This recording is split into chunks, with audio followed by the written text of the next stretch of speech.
Vidmori POV. With the current pressing matters having been resolved, I was tempted to just head back to my mountain to practice handling my magic until the Drake Wardens were ready to start their lessons with Isaac.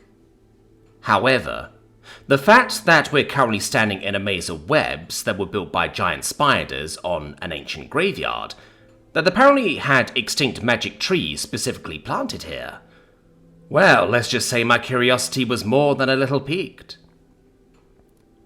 As the spiders continued to celebrate and dance around their core, I made my way over to Revere, beckoning for Oruru to accompany me before speaking up. So, Revere, what do you know about these magic trees? I believe you call them Zanzam trees? I asked leadingly, while leaning up against the trunk of one of them. Revere took a moment to finish dictating one of her observations to Rita, before looking up at me, a clear air of excitement about her, as she stood tall and gestured to the biggest tree of the trio. That's right, Vidmori. These trees are known as Zanzam trees, once thought to be extinct after the bloody political revolution led by matriarch Shaxina Ernimash, she explained, before looking up at the trees with a small smile, and sighing softly as she started recalling the history she had learned during her studies. She was mainly known by the rather unfortunate moniker, the Widow. She had been a once widely respected and even revered elven mage, one of the few elves to have etched a 5th mana ring around their heart, which allowed her to be both the most powerful and longest-lived mage of her time. Revere then took a step back from the Zanzam trees, and crossed her arms in consideration. In the last 500 years or so, Elven society as a whole has been run by an oligarchy of elders, who convene once a decade to discuss worldly matters, and how we choose to react, or if we even will react. It's a system that is still being fleshed out, but for the time being it has worked fine, she explained, in a sort of tangential way, before glancing over at me. I didn't really know where she was going with this, but she had my rapt attention for now. Even Rita and Oruru seemed intrigued, as they listened along rather intently. And what about the time before that? I asked, guessing she was waiting to be prompted at this point. Revere bobbed her head in response to the question before continuing. Before then, we were ruled by what would be considered a line of god kings from a single family that rose to power over 3,000 years ago. Their whole motive was of being descended from a lineage of the god of the sun, she explained, sounding frankly dismissive of the whole idea. I don't want to get too into it, but their power was overstated and not particularly all that great in the grand scheme of things. Sure, the early generations of the bloodline from the first 1,000 or so years may have been the real deal, but ultimately they ruled by tradition rather than out of anything they earned or deserved. I nodded along, though I just had to ask, as I wasn't too sure where she was going with all this. So, what does all that have to do with Zanzam fruits and the Widow? Revere smiled kindly before nodding. Sorry, there's just a lot of context to explain. History, especially for us elves, is never simple, she mused before continuing. Zanzam trees were historically managed by the family of god kings, the trees and fruits having been gifted to them by a rather powerful human wizard of their age as a dowry of sorts. He was a family friend to them, not to mention a lover to one of the princesses. It is said they were a favourite of his, and while he tried to say the name of the fruit, there was supposedly a mix-up in the translation, and thus we were left with the name Zanzam. It was at that comment that I had a sort of realization, and I couldn't help but laugh with amusement. Doing my best to stifle the laughter as I managed to wrangle it down to a hearty chuckle. Revere and the others looked on with curiosity, and I just grinned, managing to physically stifle the laughter before sighing with delight, just for the sake of sighing. I think I have an idea of what the name that ancient human wizard was trying to tell your ancestors, I say, doing my best to calm down as a bemused grin basically glued itself to my wooden face. Revere looked fairly surprised at that, if not a little doubtful, but she gave me a nod and gestured for me to continue, as she offered a smile. "Oh, really? Well, what was the name then?" I smiled a little more before needlessly clearing my throat.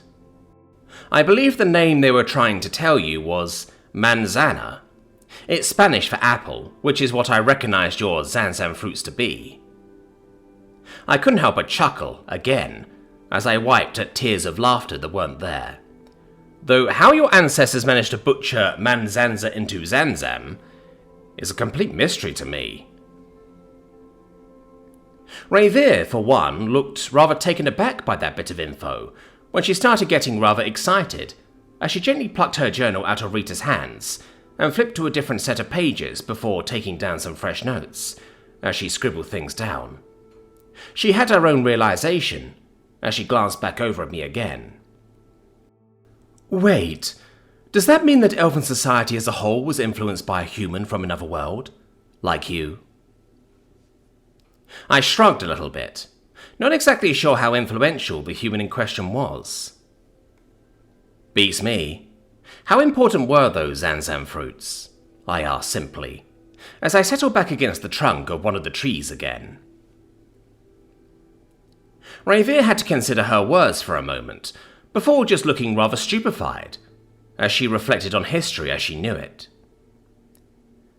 "With the introduction of that wizard's apparently rather special bloodline and the Zanzams, elves as a whole entered into an era of growing influence that allowed us to take steps to expand into other settled continents and on some more dangerous lands, allowing us to grow so far while remaining unified under one banner. The Zanzams alone helped the family of God Kings regain the strength of the old God Kings, meditating and consuming the fruits in such great quantities that they were able to etch their fifth mana rings with far greater ease than what was normal." I nodded in understanding, even though I didn't understand much of anything in regard to how hard it is to develop rings. After all, I already have 3 rings of mana swirling around in my core, and I haven't been here for all that long. Then again, mana could just work differently for me in general, if I consider the fact that I'm technically supposed to be running a labyrinth of some kind. No doubt something like that would be rather expensive to set up and maintain. Now that I think about it, I've broken and used entire rings of mana for some of my more extreme feats of magic, like when I rebuilt Zasutir, or created brand new souls for the Sinners and Dread. I vaguely remember seeing a panel when I first spoke to that feminine voice that's been watching me.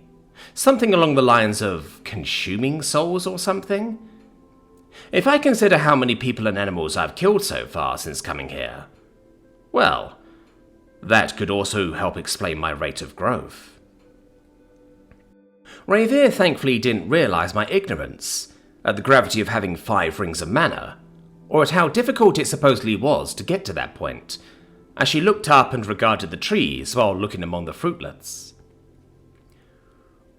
"All that to say that when the widow's children and grandchildren were all killed due to some foolish political intrigue, she emerged from her self-imposed isolation and stormed the God King's castle, burning everything to the ground and destroying the ancient household, along with their entire court and the entire orchard of Zanzam trees. The only surviving sources of the fruits were those that were preserved and made into alcohols or candied into syrups, and other long-lasting treats, which were then magically preserved to last even longer, only to be sold at exorbitant prices." Well, that sudden tangent into the history of these magic apples was suddenly enough to give me whiplash. It took a moment for me to consider my words before speaking up again.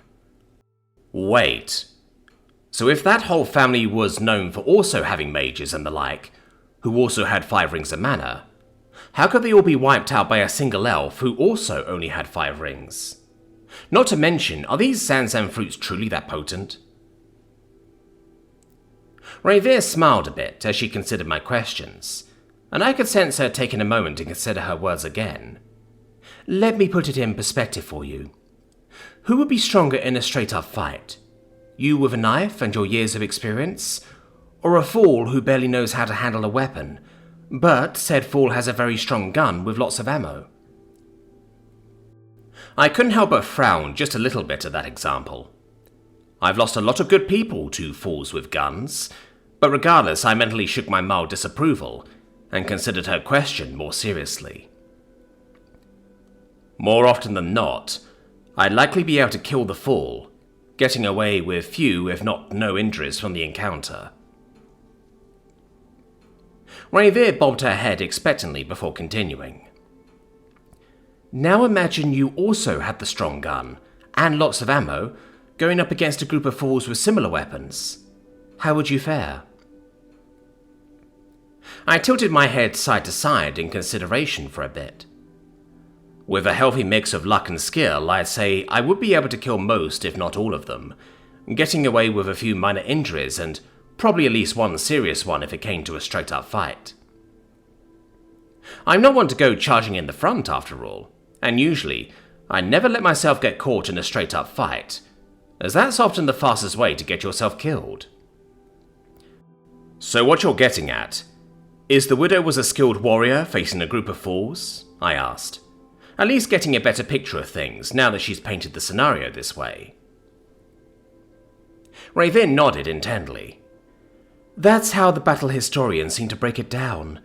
The difference between the god kings, their guard, and the widow was that the widow was the product of true effort and talent, having mastered her mortal form and control over her manor heart and rings for centuries by that point in her life, whereas the god kings only had the volume of mana to match her, without nearly enough combat experience or skill to fend her off. The guards themselves were able to put up a fight, but unfortunately for them, she was an unparalleled genius of her era. She then looked back up at the fruitlets before looking back down at me again. As for the potency of the fruits, well, yeah, they're pretty efficient in terms of mana recovery, historically recorded to be the equivalent of a mana potion. With further refinement of the fruit into other concentrated products, and proper meditation techniques or physical training, it can make a day of effort equal to at least a week's worth of work. The god kings jealously guarded the fruits in their last few centuries, consuming 8 fruits for every 2 which were allowed to be dispersed into high society, or be auctioned off in certain markets. I nodded once more, looking at the magic apples once again before absently scratching at my cheek for no real reason. I see. Well, I heard an apple a day would keep the doctor away, but that's just excessive. That earned me an odd look from Revere, but she didn't linger on the thought for long as she looked the trees over. What I can't figure out is how these Zanzam trees made it all the way out here. They're more than several centuries old if I'm reading the bark right, so they were likely planted here before the fall of the Elven God Kings, and even before Ligdrum was destroyed, she explained, looking more contemplative as she placed her hand against the bark. Perhaps we'll find a clue on the gravestone tangled under the roots of the tree, I offered, gesturing to the base of the tree. According to Oruru, we're standing in the middle of a graveyard. Revere nodded along, and I could tell she was only barely listening while thinking about other things. After a couple of moments, though, she finally processed exactly what I said, as she looked over at me and then Oruru curiously.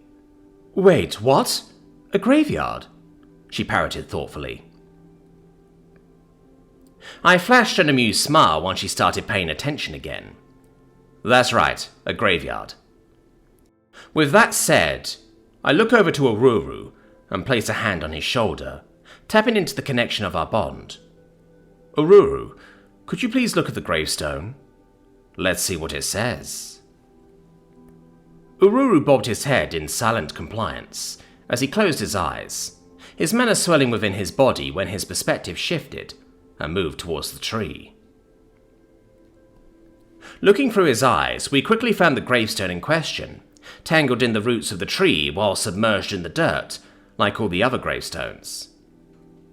His gaze shifted around for a few moments, going this way and that, until we managed to get a good look at the face of the gravestone, when I started narrating my findings to Revere and Rita. Oh, there's 3 different languages on this thing. The common tongue, an Elvish dialect, and German. So, 2 people are buried here. An elven man by the name of Elzalio Bravstralis. Looks like he was 324 when he died. Listed as a loving husband and trusted ally. The second person is Wanda Bravstralis. I can make out some words in German that describe her as a friend, confident, and best flyer. She was 276 when she died, and... oh. Looks like she died the year after Elzalio.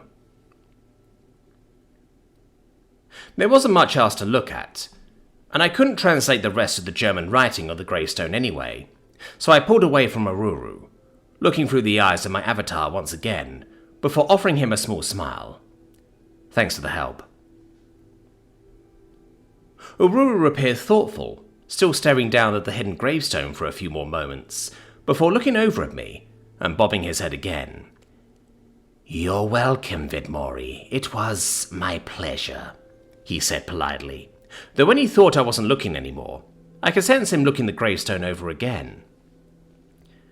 "So, do you happen to recognize the name Elzalio Bravstralis?" I asked, looking over at Revere once I was done with Ururu.